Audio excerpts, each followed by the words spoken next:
Bismillahirrahmanirrahim. Assalamu alaikum. My name is Bisma Imran and I am your course instructor for the course Mathematical Statistics 2. Previous जो lectures हैं उसमें हम लोगों ने discuss किए हैं बहुत सारे मेथड्स, जिसमें से कुछ प्रोबेबिलिटी डिस्ट्रीब्यूशंस थी और उन डिस्ट्रीब्यूशंस के बाद हम आ गए थे काई स्क्वायर पे।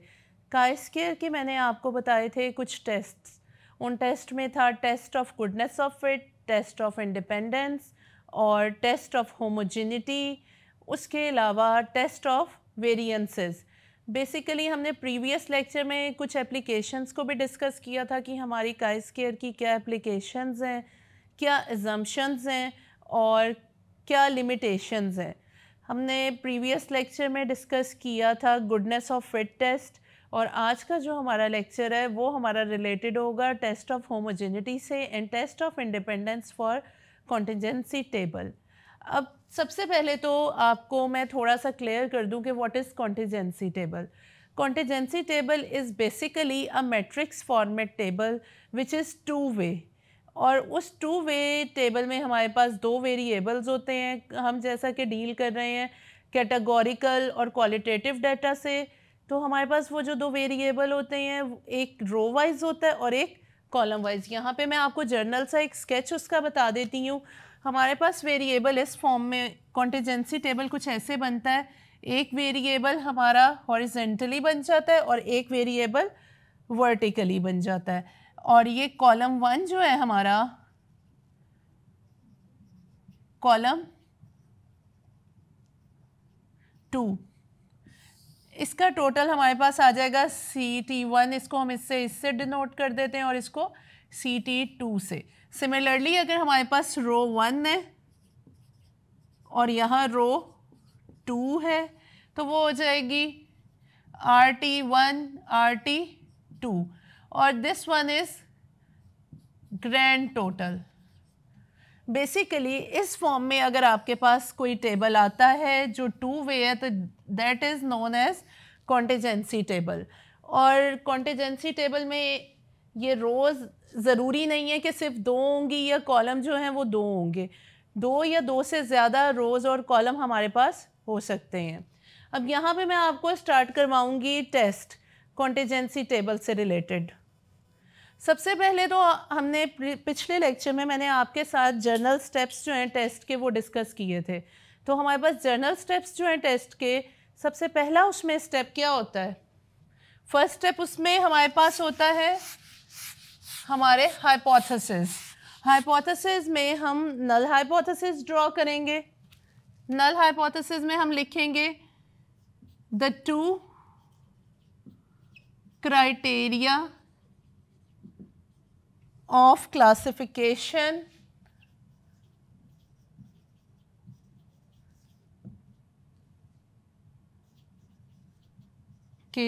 is independent। बेसिकली हम लोग अपने दो वेरिएबल्स की डिपेंडेंसी को चेक कर रहे हैं कि क्या वो डिपेंडेंट हैं या फिर नहीं। नल हाइपोथेसिस में हमने लिख दिया था two criteria of classification is independent, और ऑल्टरनेटिव उसका ऑपोजिट आ जाएगा तो हम कहेंगे the two criteria of classification is dependent. और प्रीवियस लेक्चर में मैंने आपके साथ डिस्कस किया था कि जो हमारी क्रिटिकल वैल्यू है वो काई स्क्वायर टेबल से हम फाइंड आउट करेंगे, और क्रिटिकल वैल्यू को फाइंड आउट करने के लिए आपके पास ऑब्वियसली लेवल ऑफ सिग्निफिकेंस भी होना चाहिए। यहाँ पे हम अपना लेवल ऑफ सिग्निफिकेंस लिखते हैं अल्फा इज इक्वल टू 0.05। और इस टेस्ट में भी जो हमारी टेस्ट स्टैटिस्टिक है, बेसिक जो टेस्ट स्टैटिस्टिक है, यहाँ पे टेस्ट स्टैटिस्टिक में मेंशन करती हूँ, वो हमारी टेस्ट स्टैटिस्टिक सेम वही वाली है, chi square is equal to sum of observed minus expected observation over expected observation. फिर इसके बाद हम आ जाएंगे अपनी क्रिटिकल रीजन की तरफ। अब इसको आगे फर्दर प्रोसीड करने से पहले मैं आपके साथ एक एग्जांपल डिस्कस करती हूँ। आप ये राइट कॉर्नर में देखेंगे एक डाटा आपके पास गिवन है। बेसिकली ये डाटा है 49 पीपल्स का, जिनके हमने सब्जेक्ट्स देखे हैं कि उनके पर्टिकुलर्स किस सब्जेक्ट में है, मैथमेटिक्स, केमिस्ट्री और फिज़िक्स, और उसी हिसाब से हमने उनकी हॉबीज़ देखी हैं। हम ये देखना चाह रहे हैं कि क्या ये जो 492 स्टूडेंट्स हैं हमारे पास, ये इनकी हॉबीज़ और सब्जेक्ट्स जो हैं इनका आपस में कोई लिंक है, वेदर इट इज़ डिपेंडेंट और इंडिपेंडेंट सिलेक्शन। क्या आपकी हॉबी आपको सब्जेक्ट सिलेक्शन में कोई डिपेंडेंसी है या फिर नहीं। अब यहाँ पे देखिए आप 24 ऐसे स्टूडेंट्स हैं जिन्होंने मैथ में एडमिशन लिया और उनकी हॉबी क्या थी, म्यूज़िक, और 83 ऐसे स्टूडेंट्स हैं जिनके पर्टिकुलर सबमिट हुए केमिस्ट्री में, लेकिन उनकी हॉबी म्यूज़िक है। अब आप देखें यहाँ पे मैथ्स में हाईएस्ट जो एडमिशन्स या हाईएस्ट जो पर्टिकुलर्स आए हैं वो रीडिंग से रिलेटेड आए हैं, और सेम इसी तरह केमिस्ट्री में भी आप देखेंगे कुछ लोगों की, काफ़ी सारे लोगों की हॉबी जो है वो रीडिंग है। तो ये बेसिकली 2 वे ऑफ क्लासिफिकेशन है। यहाँ पे हमने क्लासिफिकेशन इनकी सब्जेक्ट वाइज और हॉबी वाइज की हुई है। ये सब्जेक्ट वाइज टोटल्स आ गई हैं हमारे पास, और यहाँ पे आ गई हैं हॉबीज़ वाइज टोटल। जब ग्रैंड टोटल किया तो ये 492 हमारे पास स्टूडेंट्स कह लें या पीपल कह लें जिनके पर्टिकुलर्स थे, और हमने उनको असेस किया। सबसे पहले आप क्या करेंगे, ये जो आपके पास ऑब्जर्व्ड रिजल्ट्स आए हैं उनको एज इट इज़ लिख लेंगे। तमाम जितने भी रिजल्ट्स हैं ये 24 से लेके 44 तक। अब आपने जब इस फार्मूला के थ्रू इसको सॉल्व करना है तो आपको फार्मूले से रिलेटेड चीज़ें जो रिक्वायर्ड हैं, एक तो ऑब्जर्व्ड फ्रीक्वेंसी, दूसरा हमारे पास आ जाएगी एक्सपेक्टेड फ्रीक्वेंसी। अब यहाँ पे क्वेश्चन ये आता है कि ये एक्सपेक्टेड फ्रीक्वेंसी हमारे पास कहाँ से आएगी।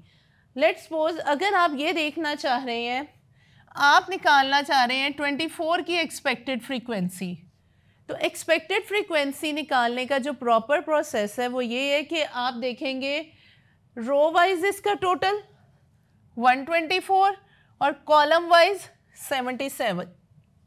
लेट्स सपोज मैं कह देती हूँ E11 is equal to 124 into 77 over 492। Basically आपने अगर किसी भी ऑब्जर्व फ्रीक्वेंसी के लिए एक्सपेक्टेड फ्रीक्वेंसी ड्राइव करनी है तो आप उसके जो रो वाइज टोटल है और कॉलम वाइज टोटल है उन दोनों को मल्टीप्लाई कराएंगे और डिवाइडेड बाय ग्रैंड टोटल कर देंगे। जब हमने ऐसा किया तो हमारे पास रिज़ल्ट आया 19.4।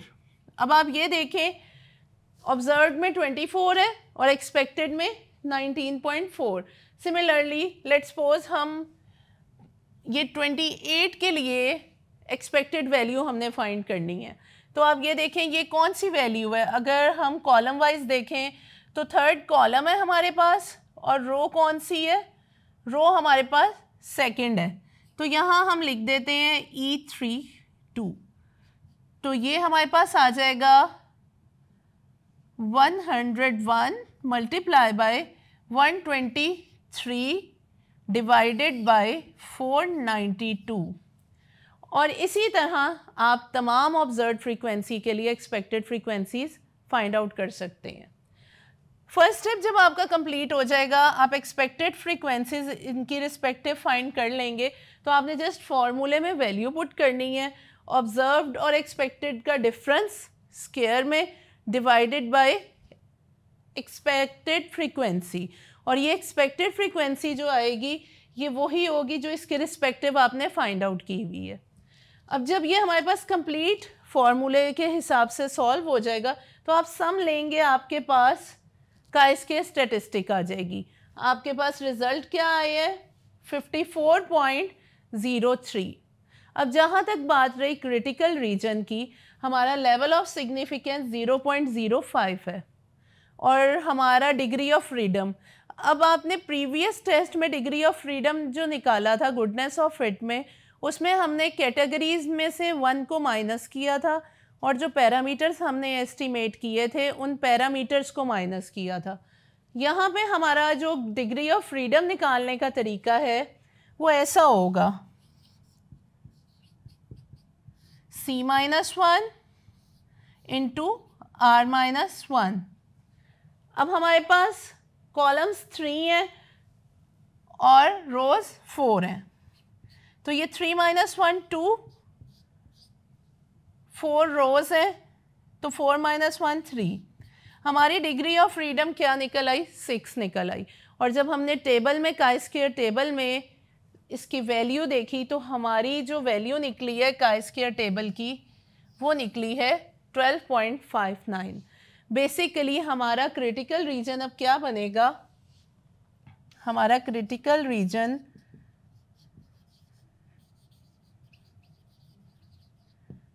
अगर हमारी chi-square स्टेटिस्टिक ग्रेटर आ जाती है हमारे, या इसको हम कैलकुलेटेड लिख देते हैं, if our chi-square calculated is greater than chi-square tabulated then we will reject our null hypothesis. क्या ऐसा है? अब आप ये देखें, हमारी chi-square कैलकुलेटेड जो है वो ग्रेटर निकली है हमारी टेबल वैल्यू से, लिहाजा हमारा कंक्लूजन क्या होगा? आवर कंक्लूजन विल बी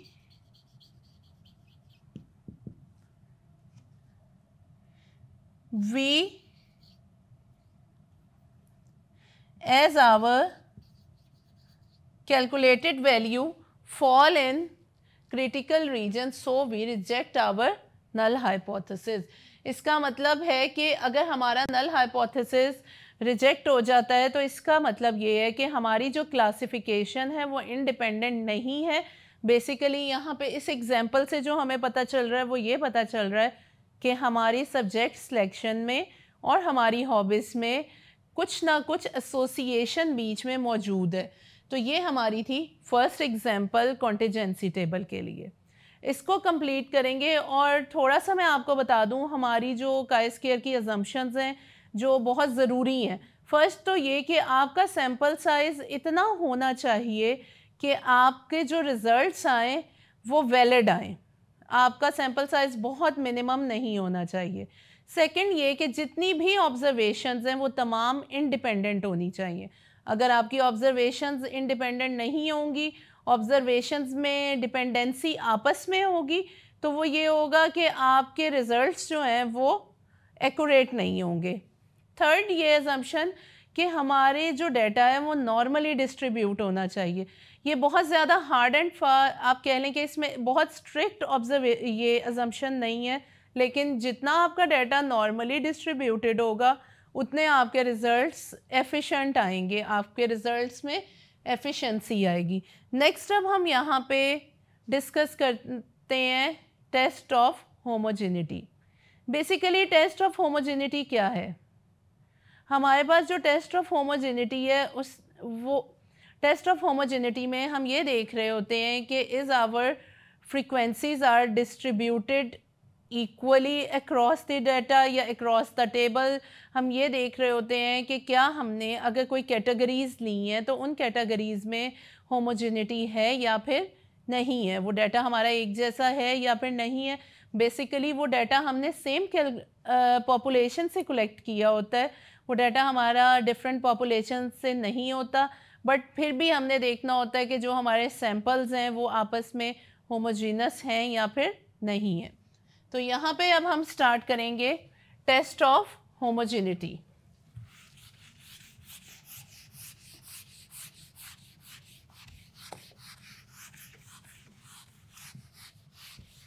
हमारा chi-square टेस्ट ऑफ होमोजेनिटी में अब यहाँ पे जो एक एग्जांपल मैं कंसीडर कर रही हूँ, बेसिकली वो एग्जांपल ये कंसीडर कर रही हूँ कि जो हमने डाटा कलेक्ट किया है वो मेल और फीमेल से कलेक्ट किया है, जिसमें 50 मेल हैं और 50 फीमेल हैं हमारे पास। मैं एग्जांपल से ही इसको स्टार्ट कर देती हूँ। हमारी एग्जांपल है data of 50 mails and 50 females. हमने उनके ये देखा है कि 21 ईयर्स उनकी एज है, तो उस एज के लिहाज से हमने ये देखना है कि हमने 3 कैटेगरीज बनाई हैं, स्कूल, कॉलेज, सीनियर हाई आप कह सकते हैं या जूनियर हाई। हमने उनकी बेसिकली जो उनके क्या कह लें कि उनका जो एजुकेशन लेवल है, एजुकेशनल लेवल की हमने कैटेगरीज़ बना ली और उनको उन कैटेगरीज़ में डिवाइड कर दिया। हम कह देते हैं हमारी कैटेगरीज़ हैं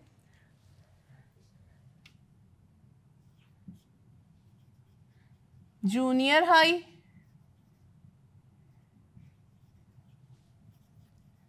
सीनियर हाई और कॉलेज। ये 3 हमने कैटेगरीज बना दी और यहाँ पे आ गए हमारे पास मेल, यहाँ फीमेल। अब बेसिकली 50 ही हमने मेल का डेटा लिया और 50 ही फीमेल का लिया।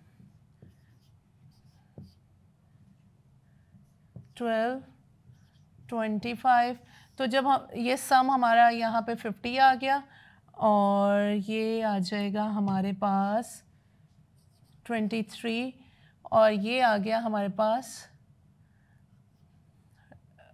20। तो अगेन ये भी 50 हो गया हमारे पास। अब होमोजेनिटी को टेस्ट करने के लिए आपने सबसे पहले क्या करना है, होमोजेनिटी को जब हमने टेस्ट करना है, यहाँ पे एक इसका बहुत ही ईजीएस्ट सा फार्मूला है, वो फार्मूला मैं आपके साथ शेयर करती हूँ। काई स्क्वायर का, chi square is equal to n square over A B sum of A I square divided by C I minus a over n। ठीक है, ये हमारे पास बेसिकली होमोजेनिटी का जो है वो फॉर्मूला आ गया। अब इसको एक्सप्लेन मैं आपको थोड़ा सा कर देती हूँ कि यहाँ पे ये क्या बात हो रही है। यहाँ पे एक जर्नल स्केच आप ये देख लें, ए इस रो को कह दिया गया रो ए, रो बी, और जो इनके टोटल्स आएंगे उसको रो सी कह दिया। यहाँ पे मैं मेंशन भी कर देती हूँ A11, A12, A13, B11, B12, B13 और ये capital A, capital B and this is N। Similarly ये जो जब हम इसको सम करके लिखेंगे तो ये हमारे पास आ जाएगा C11 और ये हमारे पास आ जाएगा C12 और ये हमारे पास आ जाएगा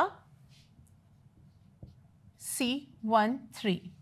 तो अब अगर आप इस टेबल से देख के अपने फॉर्मूला में वैल्यूज़ पुट करें तो आपके पास यहाँ पे n स्क्वायर पे हो जाएगा 100 square over 50 multiply by 50 into summation वाली वैल्यूज़ में आप। अब ये जो आपके पास सम है, आपने समेशन कैसे करना है, आपने अपने a की वैल्यू का स्क्वायर करना है। 13 square C I divided by 20 plus 12 square divided by 35 plus 25 square divided by 45 minus 50 whole square over 100। तो ये बेसिकली प्रॉपर तरीका है इसकी वैल्यूज़ पुट करने का और इसकी वैल्यूज़ पुट करके हमारे पास कुछ रिज़ल्ट्स आएंगे और उन रिज़ल्ट्स को हम सिमिलरली उसी तरह देखेंगे जैसे हमने अपने कॉन्टिजेंसी टेबल में देखा। जिस तरह अब आपने काई स्क्वायर की वैल्यू को गुडनेस ऑफ फिट टेस्ट में देखा है, सेम इसी तरह इसके लिए भी क्रिटिकल रीजन बनेगा। आप फर्स्ट इसका जो नल हाइपोथेसिस है, नल हाइपोथेसिस में आप लिख देंगे कि बोथ सैंपल्स आर होमोजीनियस, या और ऑल्टरनेटिव में लिख देंगे आर नॉट होमोजीनस। सिमिलरली आप level of significance find out करेंगे, that is alpha is equal to 0.05। Your significance level can be change according to you. और फिर टेस्ट स्टेटिस्टिक में आपके पास ये टेस्ट स्टेटिस्टिक आ गई है। क्रिटिकल रीजन, यहाँ पे मैं बता देती हूँ हमारे पास कितने सैम्पल्स हैं। बेसिकली यहाँ पे 3 कॉलम्स हैं और 2 रोज़ हैं। अब आप ये देखें, अगर इसको रो इनटू कॉलम वाले तरीके से करें तो हमारे पास क्या वैल्यू आएगी, 3 - 1 इज़ 2 एंड 2 - 1 इज़ 1। तो हमारा डिग्री ऑफ फ्रीडम जो है वो 2 आ जाएगा हमारा। और काई स्क्वायर अगर हमारा डिग्री ऑफ फ्रीडम आ जाएगा r - 1 c - 1 is equal to 2। और काई स्क्वायर आपने के टेबुलेटेड फाइंड आउट करनी है तो वो आपके पास क्या आएगी, 0.05 को डिग्री ऑफ फ्रीडम 2, तो हमारे पास क्रिटिकल रीजन आ गया 5.99। अब ये है कि आप जब इसको सॉल्व करेंगे तो आपके पास रिज़ल्ट आ जाएगा। सेम स्टेप्स को फॉलो करते हुए आपने इसके रिज़ल्ट को कंपेयर करना है क्रिटिकल रीजन से, और आपने ये बताना है कि क्या ये एक्सेप्ट होगा या फिर रिजेक्ट होगा। हमारी एक्सेप्टेंस और रिजेक्शन बेसिकली हमारे क्रिटिकल रीजन पे बेस कर रही होती है। कह लें कि ये हमारे पास एक प्रिंसिपल है या एक रूल है जिसके थ्रू हम एक्सेप्ट या रिजेक्ट करते हैं। तो मैं यहाँ पे एक दफ़ा फिर भी क्रिटिकल रीजन को अगेन मेंशन कर देती हूँ। Chi square calculated is greater and if chi-square calculator is greater or equal to the chi-square tabulated, then you will reject your null hypothesis।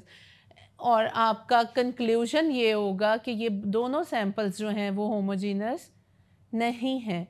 तो यहाँ पे आके हमारी जो एग्जांपल्स थी वो की इंटरप्रिटेशन में कुछ इश्यूज इन्हीं चीज़ों की वजह से आते हैं जो हमारी प्रीवियस अजम्पशंस हैं। और जहाँ तक बात रही काई स्क्वायर टेस्ट की, आप ये कह लें एप्लीकेशंस की, तो वो मैंने पहले भी डिस्कस की हैं। अगेन मैं आपको बता देती हूँ कि हमारे जिन एरियाज़ में हमने किसी स्पेसिफिक फैक्टर को देखना है, फ़र्ज़ करें हम हेल्थ साइंस में देख रहे हैं जेनेटिक्स को या जीन्स को, या हम कोई डिज़ीज़ देख रहे हैं जिसको हमने जेंडर वाइज रिलेट करना है, तो जहाँ पे आपका काउंट डाटा आ जाएगा, काउंट डाटाज में आपका काई स्क्वायर टेस्ट यूज़ होगा। तो अगर आपका कोई ऐसी सिचुएशन है जहाँ आपने जेंडर वाइज डिज़ीज़ काउंट देखना है तो वहाँ पे भी हम काई स्क्वायर यूज़ करेंगे। और इसी तरह आपका ये मशीन लर्निंग में आपकी एल्गोरिथम्स की को देखना है कि वो रेंडमाइजेशन उनमें है या नहीं है, तब भी हम काई स्क्वायर यूज़ करेंगे। मशीन लर्निंग के अलावा हम कहेंगे कि अगर आपने ये देखना है क्वालिटी कंट्रोल में, क्वालिटी कंट्रोल में अगर कोई फैक्टर्स हैं, 2 वे फैक्टर्स हैं, तो हम कॉन्टिजेंसी टेबल यूज़ करते हैं और उन फैक्टर्स के ज़रिए ये देख लेते हैं कि क्या उन फैक्टर्स में एसोसिएशन मौजूद है या फिर नहीं मौजूद। और फिर उसके हमारे सोशल फैक्टर्स हमारे बहुत सारे ऐसे हैं जिन फैक्टर्स को हमने ये देखना होता है कि उनकी आपस में डिपेंडेंसी है या नहीं है। और एक चीज़ मैं आपको क्लियर करती जाऊँ, अभी तक हमने काई स्क्वायर के जितने भी टेस्ट किए हैं ये आपको रिज़ल्ट्स हाँ और ना में बता रहा होता है, लेकिन ये आपको क्वांटिफाई नहीं कर रहा होता कि अगर 2 वेरिएबल्स के दरमियान रिलेशनशिप है तो वो कितना है, और या ये नहीं बता रहा होता कि होमोजिनिटी कितनी मौजूद है या कितनी मौजूद नहीं, नॉन होमोजीनियस हैं तो कितने नॉन होमोजीनियस हैं। बेसिकली ये आपको येस और नो में रिज़ल्ट दे रहा होता है आपके कैटेगोरिकल डाटा के, ये आपको क्वांटिटेटिव रिज़ल्ट्स नहीं दे रहा होता। और इसके बाद फाइनली इसको ख़त्म करते हुए मैं आपको थोड़ा सा एक इसका टेस्ट जो है, एक है chi square test for variances. तो वेरिएंसेस में काई स्क्वायर टेस्ट जो है बेसिकली हमें एक बेस प्रोवाइड करता है कॉन्फिडेंस इंटरवल बनाने के लिए। हमारे जो वेरिएंसेस से रिलेटेड कॉन्फिडेंस इंटरवल है उसमें हेल्प आउट करता है। या अगर हमारे पास 2 सैम्पल्स मौजूद हैं तो हम 2 सैम्पल्स को कंपेयर कर सकते हैं उनकी वेरिएंसेस की बेस पे। तो लिहाजा ये काई स्क्वायर टेस्ट हम मल्टीपल कह लें डायमेंशंस में, या मल्टीपल इसकी एप्लीकेशंस हैं और इसके मल्टीपल टेस्ट हैं। और ये बेसिकली एक नॉन पैरामेट्रिक टेस्ट भी हम कह सकते हैं कि ये हमारा एक नॉन पैरामेट्रिक टेस्ट है काई स्क्वायर टेस्ट। होपफुली अभी तक हमने जितने भी काई स्क्वायर के टेस्ट किए हैं वो आपको समझ आए होंगे। इंशाल्लाह I will meet you in the next lecture. अल्लाह हाफ़िज़।